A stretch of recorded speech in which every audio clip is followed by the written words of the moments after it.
Next topic करते हैं properties of photon. Properties of photon last आपने किया था ना, ड्यूअल नेचर ऑफ रेडिएशन, है ना। बस आप उसी टॉपिक में भी कर सकते हो, इसको अलग बना के भी लिख सकते हो, क्योंकि लाइट का वेव नेचर तो है ही है। फोटो इलेक्ट्रिक इफेक्ट लाइट का पार्टिकल नेचर भी प्रूव करता है। उससे पता लगता है कि लाइट के अंदर कोई पार्टिकल है, पैकेट ऑफ एनर्जी, जिसका नाम क्या है, फोटोन। अब वो कैसा है, हम उसकी प्रॉपर्टीज करेंगे। सबसे पहले photons travel with the speed of light. Photon travel with the speed of light in vacuum. That's कितनी होती है, 3 × 10⁸ मीटर पर सेकेंड। इतनी स्पीड के साथ ट्रेवल करते हैं। और रेस्ट मास फोटोन का 0 होता है। Rest mass of a photon is always 0। इसका मतलब क्या है, मतलब रेस्ट पे फोटोन कभी एग्जिस्ट ही नहीं करता। फोटोन एग्जिस्ट करता है सिर्फ मूव करते time. That's a photon. That a photon cannot exist. A photon cannot exist at rest. ये रेस्ट पे एग्जिस्ट ही नहीं कर सकता। और अगर फोटोन मूव कर रहा है तो उसका मास क्या होगा, मास ऑफ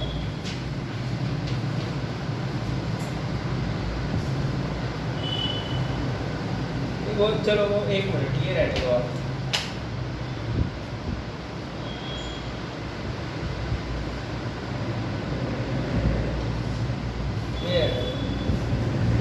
आगे कर रहे हैं काइनेटिक मास ऑफ फोटोन। हाँ, अगर मोशन में है photon, kinetic mass of photon, अगर देखो रेस्ट मास तो 0 है, पर अगर मोशन में है तो क्या होगा, kinetic mass of photon is. कैसे पता करें काइनेटिक मास, देखो हमारे पास होता है E = mc² होता है ना, E = mc²। तो इससे हम आप मास निकाल लो E/c²। एक तो ये फॉर्मूला बन गया, या फिर E = hν, ऐसे भी लिख सकते हो आप, ठीक है। ये फॉर्मूले हैं। एक और फॉर्मूला बन सकता है, एक और फॉर्मूला बन सकता है इसका, वो ये बनेगा, देखो C = लैम्डा × न्यू। तो न्यू की वैल्यू C/λ आप यहाँ पुट कर सकते हो। न्यू की जगह C/λ, एक C से एक C कट देगा, या तो ये जो फॉर्मूला है ना वो मास का है, kinetic mass of photon. E = mc² होता है, इससे मास की तरह आ गया E/c², ठीक है। E क्या है, एनर्जी फोटोन की, वो कहती है hν। और ये फॉर्मूला है स्पीड का, वेलोसिटी = वेवलेंथ × फ्रीक्वेंसी। फ्रीक्वेंसी ऐसे वेवलेंथ नीचे, तो यहाँ पुट कर दिया C/λ, C से C कट जाएगा, लैम्डा नीचे। ये सारे फॉर्मूला लग सकते हैं काइनेटिक मास। और मोमेंटम कैसे निकालें, मोमेंटम ऑफ फोटोन,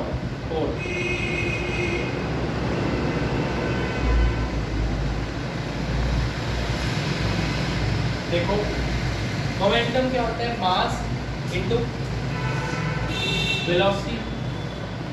वेलोसिटी कितनी होती है, c से चलते हैं ना, c वेलोसिटी से चलते हैं फोटोन, c से लिखते हैं उसको 3 × 10⁸ को। तो मास अब ये भी लिखा है, देखो ये E/c²। तो मैं यहाँ c अगर लिख दूँ, c से c कर जाए, तो E/c फोटोन, फोटोन का मोमेंटम E/c। समझ आया क्यों, क्योंकि मास × c है। देखो मास, ये सबको c से मल्टीप्लाई, इसको c से कर दिया, ये इसको c से मल्टीप्लाई करूँगा hν/c, क्योंकि E = hν होता है। इसको c से मल्टीप्लाई करेंगे h/λ। तो ये रेस्ट पे अगर फोटोन है मास 0, अगर मोशन में मास ये है, उसका मोमेंटम कितना आएगा, ये हो गया। आगे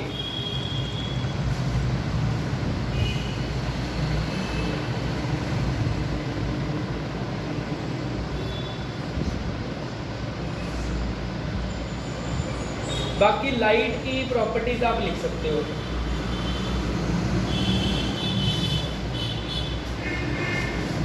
photon travel in straight line, जैसे लाइट स्ट्रेट लाइन में चलती है ना वैसे। Photons travel in straight line.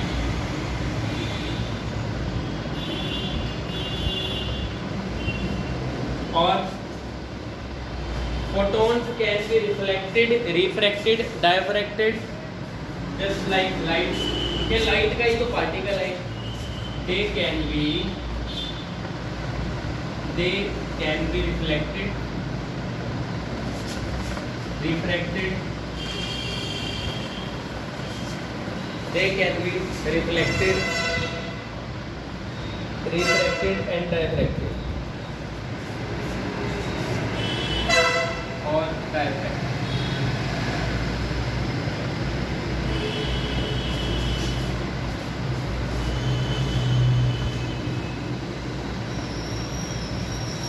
बस बहुत है इसकी प्रॉपर्टी सारी, अब बाकी आप रीड करो।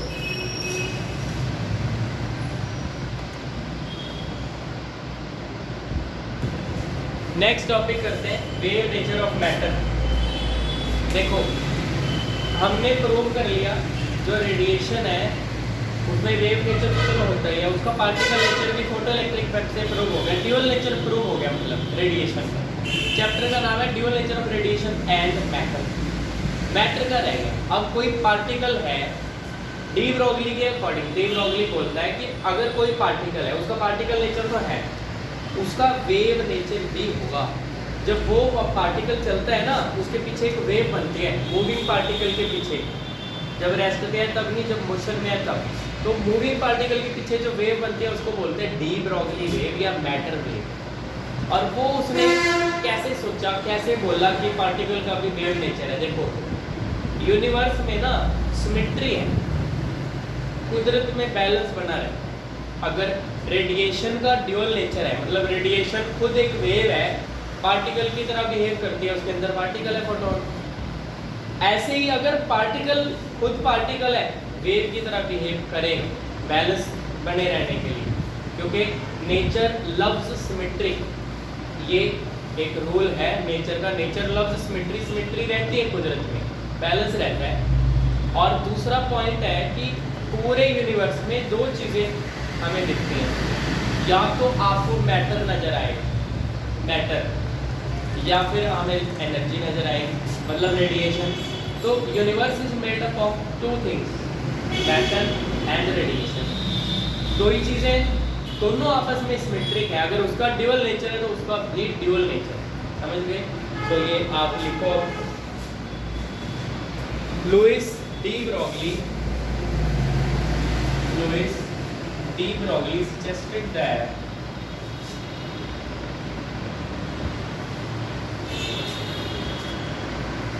suggested that the material particles like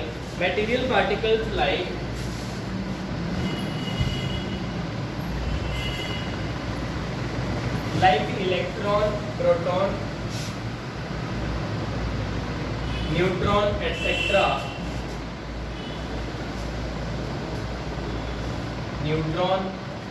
etc.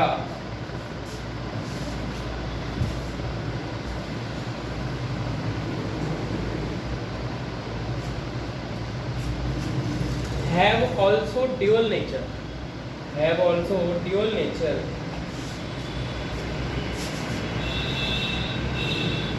have also dual nature.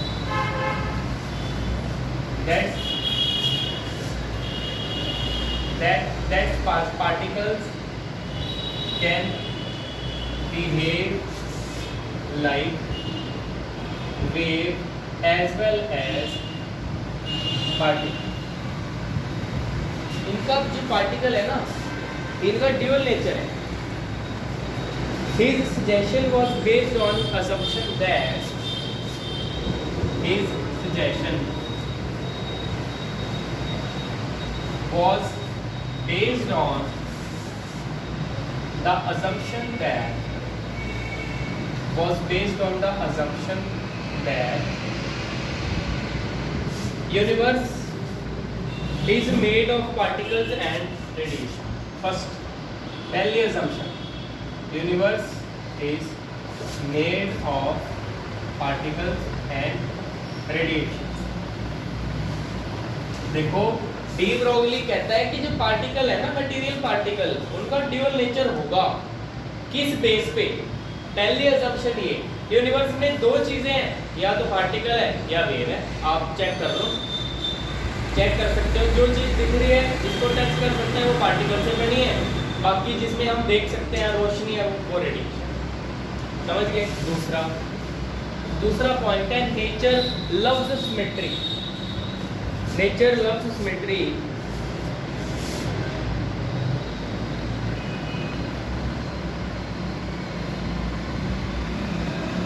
So particles and radiations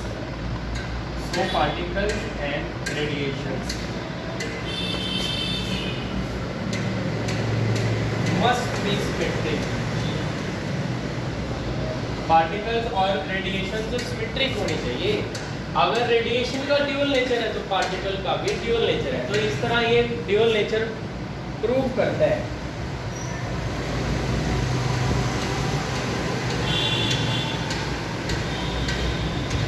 According to de Broglie, a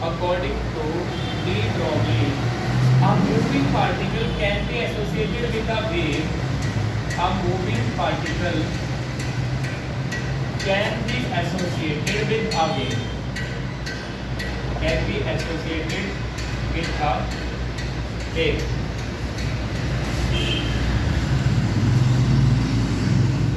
These waves associated with moving particle are called. These waves associated with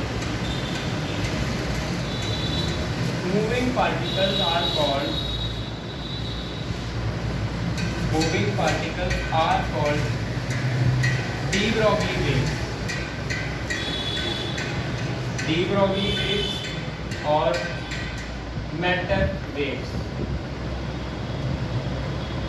हाँ जी, समझ आया कि जब particle move करता है उसके पीछे एक वेव बनती है जिसका नाम है डी ब्रोगली वेव या मैटर वेव।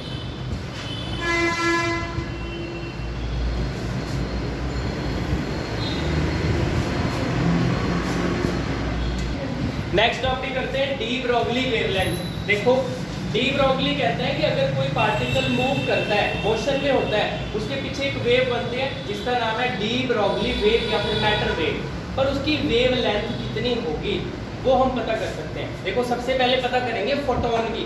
फोटोन भी तो एक पार्टिकल है, वो काफ़ी हाई स्पीड से चल रहा है, 3 × 10⁸ 30 करोड़ मीटर एक सेकंड में, काफ़ी हाई स्पीड से चल रहा है, उसके पीछे वेव बन रही है। उसकी वेव लेंथ कितनी है? पहले फोटोन की पता करेंगे, फिर और पार्टिकल्स की। ठीक है, तो लिखो आप सबसे पहले according to quantum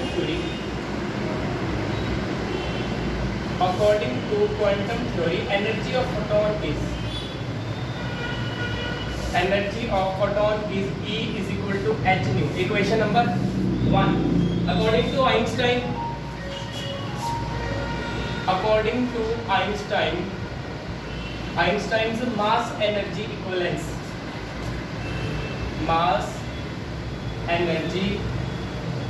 equivalence is E = mc²। Quantum theory के हिसाब से E = h/nu।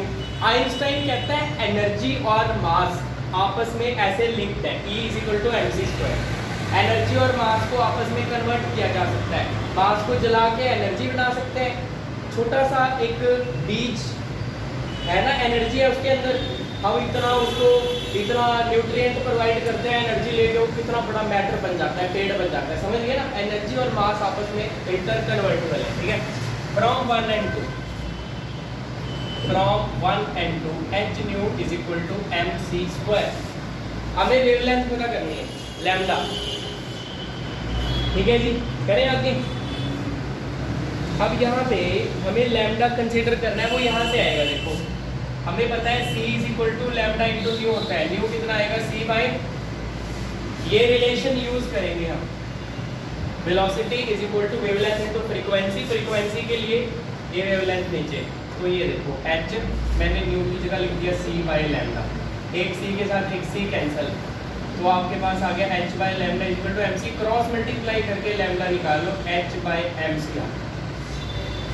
देखो ऐसे भी लिख सकते हैं इसको, मास देखो mc क्या है, mc मास इनटू वेलोसिटी, ये क्या है मोमेंटम, मास इनटू वेलोसिटी क्या होता है मोमेंटम, ये मोमेंटम किसका है फोटोन का, तो ये डी ब्रोगली वेवलेंथ आ गई फोटोन की,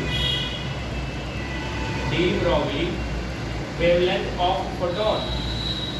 अब अगर कोई फोटोन के अलावा कोई पार्टिकल हो, for other material particles,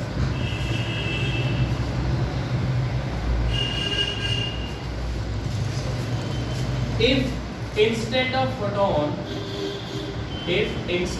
photon we have material particle of mass m, we have material particle of mass m moving with velocity v, moving with velocity v, then de Broglie wavelength is, then de Broglie wavelength is, तो D Broglie wavelength कैसे लिखी जाएगी, अगर हमारे पास एक material particle है, देखो de Broglie wavelength is equal to, बहुत सिंपल है, मास तो पार्टिकल का m है, पर c जो है ना, c सिर्फ फोटोन के लिए यूज किया जाता है, अगर कोई मटेरियल पार्टिकल है उसकी वेलोसिटी v से लिख देंगे h बाय m बस, ठीक है ना। और आप इसको और करके ऐसे तो लिख सकते हो, मास इनटू वेलोसिटी क्या है, वेलोसिटी क्या है मोमेंटम। सो ये डी ब्रोगली वेवलेंथ आ गई किसी मटेरियल पार्टिकल की। नेक्स्ट टॉपिक करते हैं D Broglie wavelength of electron moving through a potential difference of v volt. मान लो हमारे पास एक इलेक्ट्रॉन्स का बीम है, वो v वोल्ट में से मूव कर रहा है, कंसीडर दैट, या consider a beam of electrons passing through a potential difference of v volts, a potential difference of v volt, v volt के पोटेंशियल डिफरेंस में से पास कर रहा है इलेक्ट्रॉन्स का बीम, ठीक है। सो उसकी काइनेटिक एनर्जी क्या होगी, therefore half mv², kinetic energy of electron कितनी होगी, EV होगी, EV के बराबर, क्योंकि जब इलेक्ट्रॉन v वोल्ट में जाता है उसकी एनर्जी क्या है 1 इलेक्ट्रॉन वोल्ट, तो 1 EV। सो ये हाफ mv² है, देखो फर्क है, ये स्मॉल v लिख देना वेलोसिटी के लिए, ये कैपिटल V है, ठीक है। अब आप क्या करो, 2 को इस तरफ ले आओ, mv² इक्वल टू 2EV, दोनों तरफ m के साथ मल्टीप्लाई कर दिया, m² v² equal to 2mev, ये आ गया mv², mv की वैल्यू कितनी आ गई √2mev, equation number 1। Mass into velocity क्या है मोमेंटम, ये मोमेंटम आ गया हमारे पास, therefore de Broglie wavelength of electron is, electron की डी ब्रोगली वेवलेंथ कितनी आएगी, lambda is equal to h upon mv, अभी अभी किया हमने, यही रिलेशन किया h अपॉन mv, mv की वैल्यू कितनी है √2mev, ये आ गया हमारे पास इक्वेशन नंबर 2। अब देखो हमारे पास ये सारी वैल्यूज पता होती हैं, देखो h हमारे पास क्या है, प्लैंक्स कांस्टेंट 6.625 10⁻34, m क्या है 9.1 10⁻31 kg, ये जूल सेकंड है, ये kg है, ये सारी वैल्यू पता है हमें, की वैल्यू 1.6 10⁻19, ये बेसिक चार्ज होता है। अगर आप ये सारी वैल्यूज इसमें पुट करोगे हमारे पास आ जाएगा 12.27 एंगस्ट्रॉम, सिर्फ रूट में बचेगा v, क्योंकि v वोल्ट हमें वो नहीं पता, वोल्टेज जितना मर्जी हो सकता है, तो v ऐसे ही छोड़ देंगे, बाकी सब पता है, ये इक्वेशन नंबर 3। तो इलेक्ट्रॉन की डी ब्रोगली वेवलेंथ क्या है 12.27 angstrom by √v।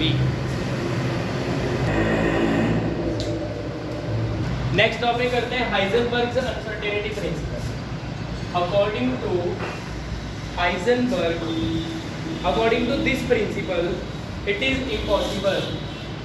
According to this principle, it is impossible. It is impossible to find.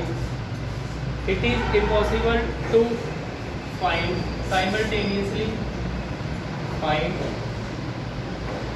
simultaneously both the momentum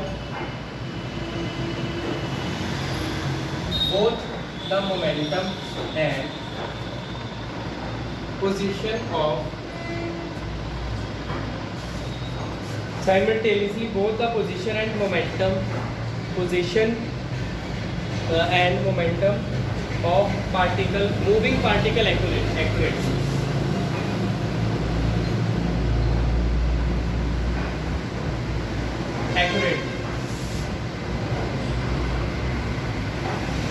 ये प्रिंसिपल देखो क्या कहता है। डी ब्रोगली हमें पता चल गया। डी ब्रोगली क्या करता है? डी ब्रोगली कहता है अगर एक पार्टिकल मूव कर रहा है, पीछे पीछे वेव बनेगी, तो जो पार्टिकल मूव कर रहा है ना, जिसको हम देख रहे हैं पार्टिकल को, उस पार्टिकल का मोमेंटम और उसकी पोजीशन दोनों इकट्ठे और एक्यूरेट पता करना इम्पॉसिबल है। दोनों में से एक चीज पता कर सकते हो आप, ठीक है। According to Heisenberg,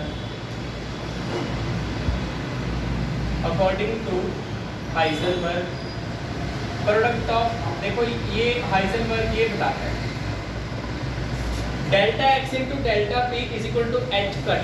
H cut को कैसे लिखते हैं? H upon 2 pi. Delta x क्या है?